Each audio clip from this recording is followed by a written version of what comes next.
Hi, and welcome. You're listening to the X22 Report. My name is Dave, and this is episode 1234A, and today's date is March 21st, 2017, and the title of the episode is The Market Chaos Has Begun and Will Continue as We Push Towards the Economic Crisis. Now, before I get started, I just want to make an announcement. I uploaded an interview with Bill Holter on the X22 Report Spotlight YouTube channel. So if you go to YouTube and you type in X22 Report Spotlight, you'll see the interview there. Or you can come over to the X22Report.com site, scroll down a little bit, look over to your right-hand side. You'll see the video there. You can play it right on the site. Or you can go to newssentinel.com. Same thing. Scroll down a little bit, look over to your right-hand side. You can play the video right on the site. Let's get into the economic collapse financial news. Now, today on the market, it was a bloodbath. The market dropped. And we can see for the first time since October, which was a 110-day streak, the S&P finally came down. And the S&P 500 was down about 1% this morning. And we can see right now, this was a very long streak. This was the longest streak since May of 1995. And this is the beginning of the chaos. And we notice that the market is fluctuating right now. Doesn't mean that it's not going to go back up, but we're going to see more of this chaos, this volatility as we move throughout this summer and into the fall. And it's going to get worse and worse as time goes on. And we can see right now that we are headed towards this major correction. That's what a lot of people like to call it. It's really a collapse of this fake economy. Let's just call it what it is, because a lot of the numbers right now are a complete illusion. They've been manipulated to create and paint a picture that this economy is doing well. The San Francisco Fed right now is out there and they're saying, well, the job market is not as strong as perceived. And this is coming from the San Francisco Fed. Quote, the labor market may not be as tight as the headline unemployment rate suggests. Really? Because we've been looking at the unemployment market. We've been looking at the unemployment numbers. We've been looking at what has been going on, and we know that the numbers are completely manipulated. And they went on to say that between 1948 and 2015, the work rate for U.S. men 20 and older fell from 85.8% to 68.2%. The participation rate of female workers is beginning to decline as well. The trend in the workplace has not been our friend. And we know it's not been our friend. When we look at the actual calculation of unemployment going back in time, forget about the manipulation, we see unemployment right now above 23%. And this is according to ShadowStats John Williams, who's taken that calculation and he's using the old calculation and how they calculated unemployment. Today, what they're doing is, if you haven't been on an interview in 4 weeks, we just don't count you. You're no longer looking for a job. Yeah, you are. People are still looking for jobs. And when we look at what's going on around the country, we see corporations, stores, they're all closing. They're laying off individuals. And jobs, well, they're just not being created right now. Even though the corporate media, the BLS numbers, Trump keeps telling you the jobs are coming back, not right now. Nothing has changed. Things are rapidly deteriorating. But there is good news. The too big to fail banks, well, they just topped $1 trillion. For the first time ever, the market cap of America's big four banks topped $1 trillion, and they've been surging about 30% since Trump was elected. Now, the last time the nation's big four banks topped $1 trillion in market cap, it all didn't end well. And we know what happened back in 2008. And we can see right now, from everything that we've been looking at, from every single piece of economic data, plowing through the stats and looking at what's really going on, we can see that the economy is deteriorating very, very quickly at this point. And what's going to happen is the signal to let you know that the economy is not doing well, the market is all of a sudden going to come down, and it's going to come down hard. And then people are going to say, whoa, hey, we're in a recession. This is a surprise because we thought the economy was doing well. But remember, the Fed already came out and they warned us that the economy isn't doing as well as they thought. They're disappointed, but they're still raising rates into a weak economy. Trump has already said that the economy is a complete mess. The corporate media is already saying that the economy seems to be slowing, not doing as well anymore. Only like 2 months after Obama left office, which is absolutely ridiculous. What's been really happening here is that the economy has been built on this fake recovery. Now this fake recovery is completely disappearing. And it's not just happening on its own. Of course, the central banks are helping along, and they're getting prepared and ready to bring this entire system down because they want to blame this on another party. They don't want themselves to be blamed, and they don't want something coming out of left field where all of a sudden they have no control over it. They need control. And just because they create the currency, just because they control the stock market, they don't really control the individuals who go out and spend money, who use their funds, because they don't have total control. They do have some control, but they're always nervous about something happening. And this is why they want to bring this down themselves. Now, Deutsche Bank is out there, and they're saying that the Fed just gave Trump just enough rope to hang himself.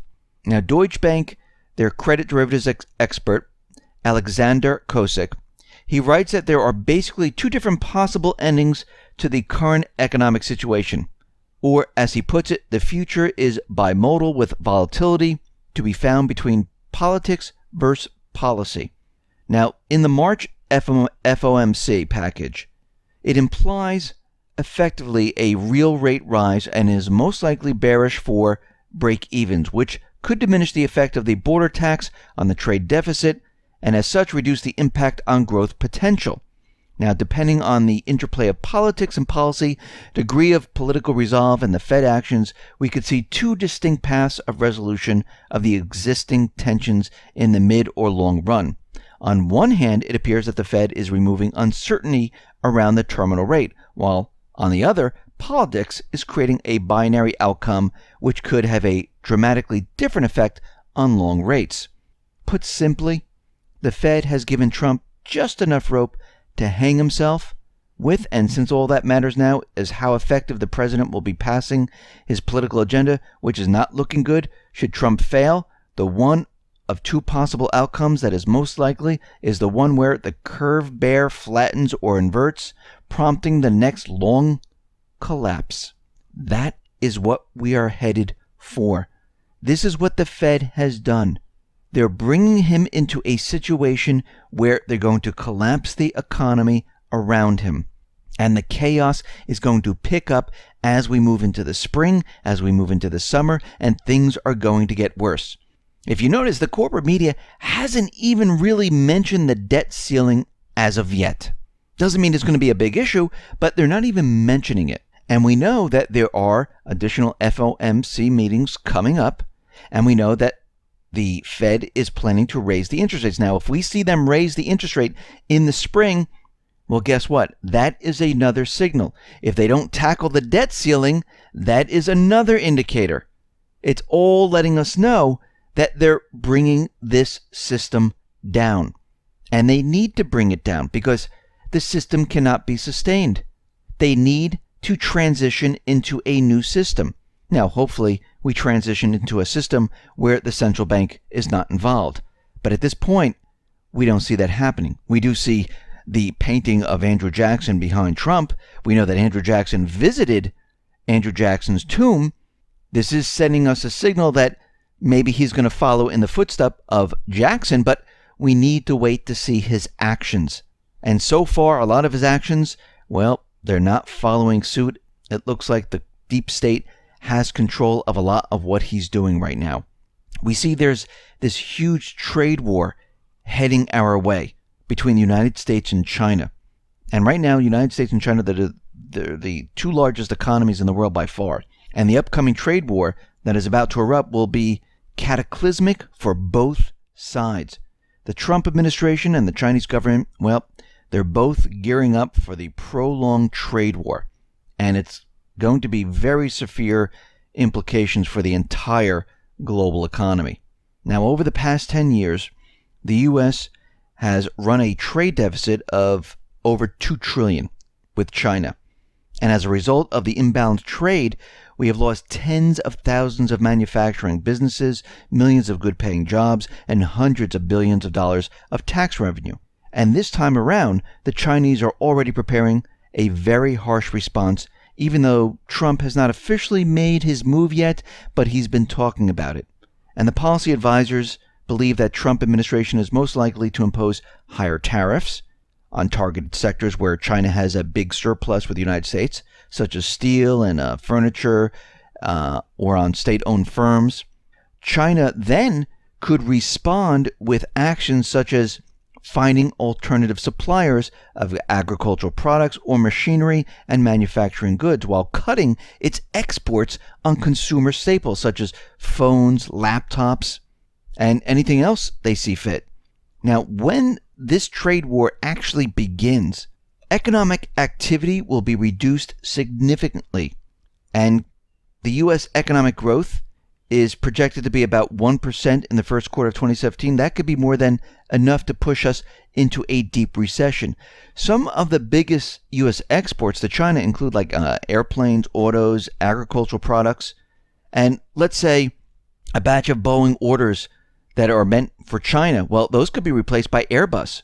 U.S. auto and iPhone sales in China will suffer a setback, and U.S. soybean and maize imports, well, those will be halted.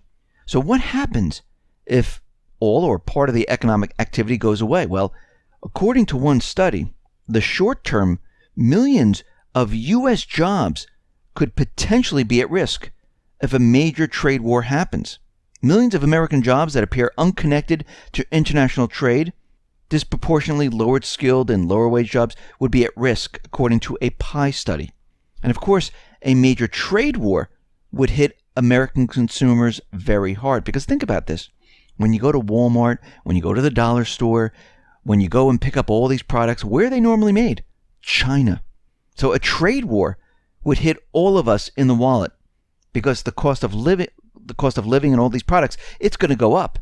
And considering the fact about 2/3 of the country is living paycheck to paycheck, it's not going to be good for the American person. It's going to be absolutely awful.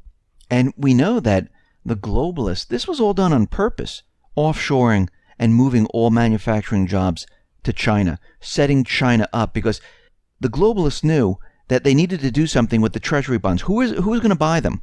So they made a deal with China. Listen, we'll move all manufacturing over to you as long as you buy the treasury bonds. This whole deal was to keep their system going. But eventually, they knew that the system was going to die. They knew that the dollar, well, it just couldn't be devalued right off the bat because it would be a complete disaster in the United States. And they knew they were just buying time, moving everything off to China, and then having China manufacture all these products really, really cheap, have them come back to the United States and make people believe that everything is fine, while they're purchasing treasury bonds, keeping everything operational. But eventually, we knew that this whole system was going to deteriorate. And here we are today. Because once a Ponzi scheme, always a Ponzi scheme. You can shuffle just so much until it all comes to an end. And here we are today. It's all coming to an end. And when it all comes to an end, it's going to be absolutely terrible. And this is why you hear talks about the United States becoming a third world country, the United States losing the reserve currency status, because this is coming. And we can see right now that there's going to be a lot of people who lose their wealth as the currency completely disappears. Did an interview with Bix Weir. He discussed it in detail on how this whole thing's going to play out. So you need to get prepared and ready for what is coming. This is just the beginning of what we're seeing. Actually, if we think about it, Cliff High said the chaos was going to begin in March. Here we are in March, and we're seeing chaos erupt right now. And he says it's going to get worse in April, May, June. So if you haven't prepared, get prepared because it's coming. Listen, everyone, thanks a lot for listening. Be well, be safe, and especially be prepared. Thanks a lot.